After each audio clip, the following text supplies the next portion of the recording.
السلام علیکم. نننې معلومات زموږ د ارباز خان او د نیلم ګل په باره کې دی. عزتمنو، د دې خبرې به هېڅکله تاسو ته څه معلومات نه وي چې ارباز خان نیلم ګل خوښه شوې وه. د ارباز خان ویلي دي چې د ما سره په ډېرو فلمونو کې دغه شانتې کارونه کړي دي، خو دا ما د ډېرو کسانو نه بچ کړې ده او ځان ته مې رانږدې کړې ده. عزتمنو، چې د دې نه مخکې راول زه تاسو ته دا یادګونه وکړم، که چېرې زموږ چینل کې نوي وئ حتما زموږ د چینل د سره سبسکرایب کړئ او خوا کې ورسره د ټلۍ نشان ووهئ. ښایي یوه نوې معلوماتي ویډیو تاسو ته په اسانۍ باندې در ورسېږي.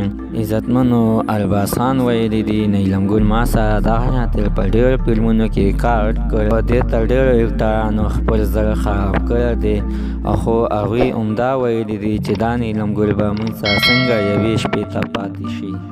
خو ارباز خان وایي دا ما د دغه کسانو نه بچ کړې ده، خو ما ورته څه نه دي ویلي، خو دې کنجرې راته باندې اخره کې بیا الزام ولګو چې دې سرعام بیا وویلې چې ما سره ارباز خان دغه شانتې غلط کارونه کړي دي. خو ارباز خان وایي دې ته اوسه پورې ما داسې په غلط نظر باندې نه دي کتلي. غلط کار خو لا لوی خبره ده. عزتمنو، دا د ارباز خان د خولې خبره وه چې ما تاسو سره شیر کړله.